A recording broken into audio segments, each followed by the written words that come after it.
Before episode 14 of Disventure Camp All-Stars even came out, I had heard a lot of rumors about it.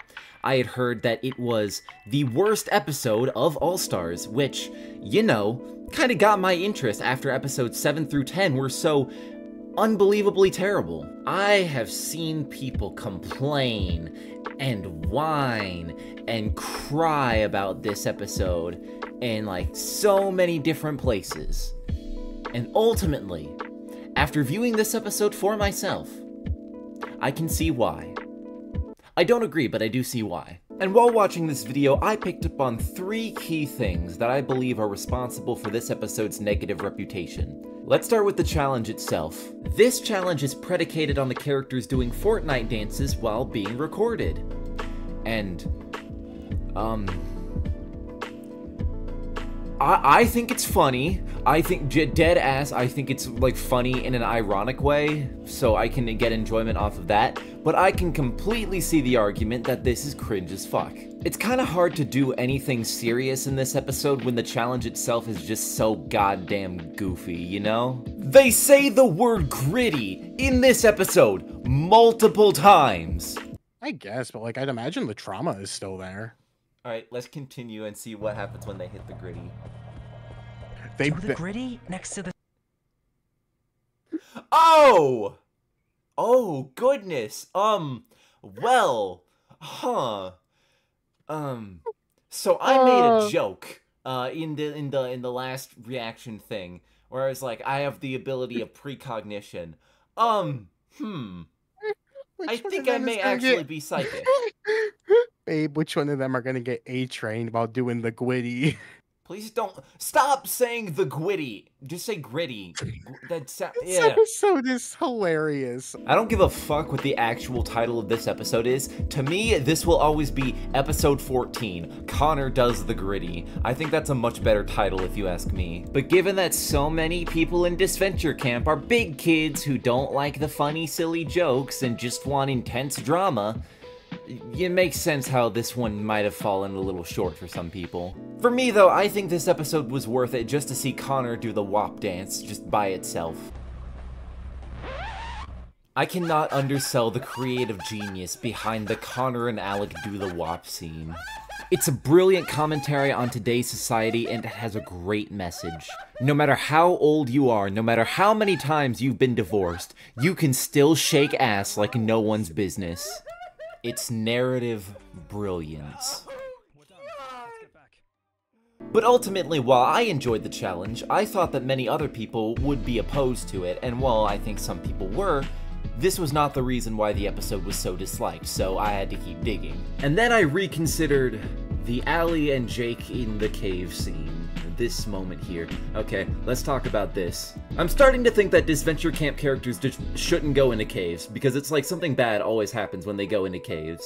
And we can actually use this to highlight a problem that I have with Disventure Camp in general. It seems like there's too many scenes that are trying too hard to be dramatic so that they'll get clipped or reposted elsewhere.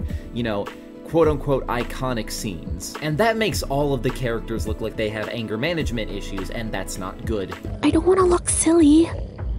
That's it. You're impossible. Jake! I'm sorry, Allie, but you are the most insecure person I've ever met. And that's coming from me. See, that's not bad. That actually makes a lot of sense. Allie's insecurity earlier in the episode actually set the two back in the challenge, so it makes sense that Jake would be upset with her over this. I can get behind Jake saying that. But then, he says this. I feel bad for Hunter having to deal with your bullshit. He didn't need to say that. Jake, why are you making all of this so incredibly personal? Look, I get that Jake has a history of starting beef with people who have done him no wrong just because he's paranoid like that. But for him to make it this personal feels off, even for him. And that leads me to believe that this scene probably came about not because of something natural that would have happened between Jake and Allie, but because they wanted a dramatic scene to happen here. And because they wanted Jake to say something shocking. Allie letting Jake deal with the bear seems like an acceptable compromise, though. Given how silly this episode is, I can kinda let this one slide without thinking about it too much. So I don't have too many gripes with this scene and how it happens, it's just why I think it happened in the first place, which is something I don't particularly care for. I know that this is gonna be one of those scenes that people talk about and they're like, oh, who was right? Do you think Jake was right or do you think Allie was right? And I'm just gonna go ahead and say that they were both wrong in their own ways, and that evens it out and makes it fair. And that's if we're looking at just this episode by itself. If we're taking the whole series into account, then Jake has been pretty mean to her for no reason, so I guess he's more wrong, but just taking the actions of this episode in particular and the ones immediately before it, I think it's about even on both sides. So I really hope there's not a consensus about one of these characters being quote-unquote the bad guy in this situation, because I feel like that's a little narrow-minded. There's a lot of misandry that happens in this fandom, so maybe we cut Jake a break this time, okay? Now when I saw this scene, I was like, okay, this has gotta be the big thing why people don't like this episode. And then, I got to the end, and it became clear what the issue actually was. You know, this elimination really shocked me. I genuinely didn't think they would have the guts to eliminate Gabby. I mean, Disventure Camp has had some eliminations before that kind of came out of nowhere, and this one was definitely surprising and maybe on that level, but I mean, it's Gabby! Gabby's so popular, she's so beloved by so many people, it just seems so crazy to think about how she's actually gone now. And let me say first and foremost, I can understand why people are upset. Getting eliminated in an auto and in this way specifically is not the most glamorous exit. I would imagine that Gabby fans really wanted something better for her, and on this level, I can agree with them. But that's not the issue that I had with her elimination. I'm gonna let her elimination scene play out, and I want you to think about what's wrong here. Are you happy with yourself, loser? I am! See ya, Gabby. We'll miss you. You going to be okay without me? Don't worry about me. Thank you, Gabby. Ellie is lucky to have you. You're the coolest person I've ever met. Really? Totally. I'll kick ass for you, I promise. Hey gang! What's everyone doing here? Now I get that because there wasn't a traditional campfire vote out, there wouldn't really be an opportunity for people to have their last words for Gabby, so they'd have to do it here. I get that. That's not the issue. See ya, Gabby. We'll miss you. Aw, that's so sweet, Aiden. You're gonna miss her. I don't think she'd have missed you if you were eliminated. You know, that gets me thinking, when was the last time that the two of you really sat down and spoke to one another? She messed with my Ellie! Sorry, Tess. That's what happens when you remove my body. So, the grudge is still there for me and Tom. Oh, yeah? Don't think you two are off the hook. So you better not hope we lose. Or it could be your last day. Whoa. Whoa is right, Aiden. Gosh, it's almost like she's not your friend or something. And Jake, buddy, you being upset about this is even more surprising. For someone like her, who gets so upset whenever her friends are eliminated, or ever when she has a vote cast her way, to just so easily vote for one of your closest friends, and then smile about it like this. I can tell you for absolute certainty that if you ever did something like that to her, you would never hear the end of it. She'd whine and complain, and she'd yell at you, and she would treat you like the devil. What's the difference, Gabby? Why is it okay when you do it? And that's why I can let it slide for the other four. They're not hypocrites. And right after Ashley, she voted out Tom. You know, for someone like you, Jake, who takes so many things personally and gets emotional at the slightest provocation, for you to not hold a grudge for her, that's very admirable. I think that's very cool of you. Her goodbye to Tom was given more plot relevance and more screen time than yours was. And the rest of you... Connor, Allie, I don't think you two have even spoken to her. Why are you here? Alec, Rhea, I know she was part of your alliance, and you were working together, but there was no way you two actually cared about her in that way, right? Gret makes sense. Gret makes sense to be here. Gabby helped her through some tough times with Yule. That makes sense to me. But I hate how this is portrayed. Gret, if you can hear me, I will ask you to run. She is not your friend. She is no one's friend except her own. I know you and I have never been close. But I'm warning you. The moment you so much as breathe in a way that she doesn't ordain, the moment you do anything that shatters that blissful relationship that you think you have, you won't be friends anymore. In fact, you won't even be a person to her. She will perceive you as a monster who has done nothing except try to ruin her life. And she will insist that it is all your fault, that you've been the one mistreating her. And they'll think she's right, because no one's going to question little Gabby. So pure, so innocent, would never do anything wrong. Because they don't know her. She doesn't show them that side of her. But I've seen it. I've been following along for a long time. I've seen this myself. I know who she really is, and I know that she is the last person who deserves a hero's exit.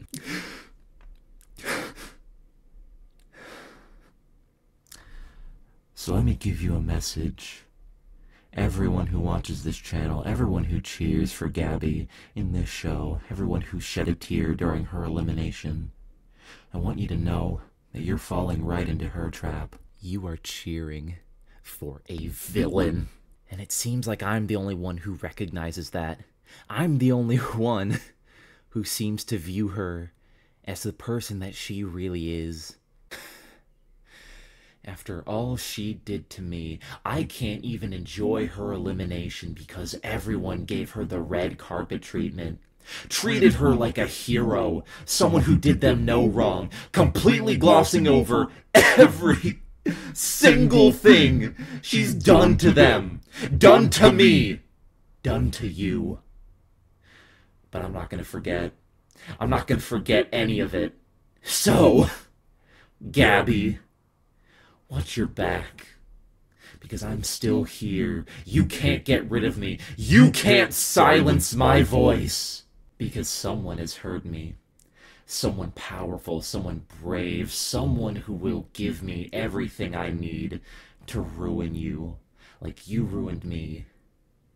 And I'm so excited for the day when everything around you finally crumbles to dust.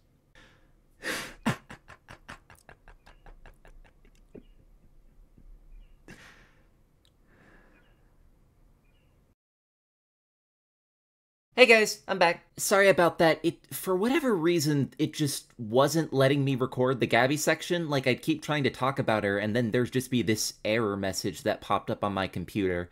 Yep, super weird. It's not gonna happen, sorry. I do have a recording of my reaction to the episode and my girlfriend's, so I'm just gonna let her explain what the problem with this elimination is. God. This is like Rose's elimination, except Gabby just didn't actually have relationships with most of these people and had actively bad relationships with most people. She had an actively bad relationship with Aiden. She had an actively bad relationship with Tom. She had no relationship with Allie, nothing with Connor. Like, everyone this just, scene like, doesn't make sense. Literally, everyone just forgives Gabby for everything that she's done. Yep, that's about all I have to say on that. I don't want to end this on a negative note, so I'm going to talk about the last scene of the episode, and one that I believe is genuinely one of the best in this season, and in the entirety of Disventure Camp. Aside from the fact that Jake is chosen to talk to Connor for this when it really should have been one of the other two. I don't know why Jake had to be the one to do it, aside from the writers just don't like Season 2. But that's besides the point. This scene is really, really good, and I like it a lot. It's one of the things that I wanted from Connor way back in Season 2, when his arc was just beginning, but ended due to his early exit.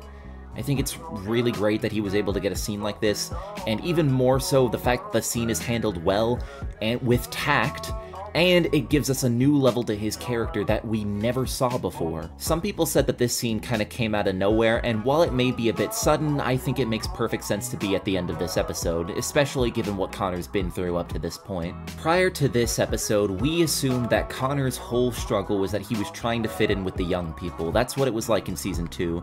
And in Season 3, it was all about working things out with Rhea and finding his place in the season. But now, this scene gives us more context to that, as well as some added detail that fleshes out his character. Connor doesn't need the money, but he's far from accomplished. He didn't build his business, he inherited it from his father, and to make matters worse, he doesn't even manage the business, he leaves it all up to his dad's advisors. And while I'm certain that this idea wasn't a thing in Season 2, I think it retroactively makes his character there that much better. Because Connor's whole thing in Season 2 was acting his age and learning to be more mature. And I think the fact that even now, after he's learned to act more like an adult, he still has those struggles and still doesn't have everything figured out. He's not the wise leader that everyone thought he was. He's just a guy trying his best. That's really good. Fucking amazing, actually. And the fact that it's at the end of this episode is mind-blowing to me. I feel like if this happened at the end of any other episode aside from the funny, stupid, haha TikTok Fortnite video, people would appreciate this scene for what it is. Now, to my knowledge, this episode was written by Michael Kim, Connor's voice actor, and Michael, on the off chance that you're watching this video, I think you did a good job. Given how negative people seem to be about this episode, I imagine that that kind of attention can be pretty demoralizing, but please do not feel demoralized by any of that. This is a flawed episode, to be sure, and there are things that I don't like about it either, but there's plenty of good things here too, and I feel like that needs to be mentioned. I feel like the rest of this season is in good hands, and I hope that you continue to write more episodes. Overall, episode's not that bad. Episodes 7 through 10 were way worse, and that's all I gotta say. Goodbye.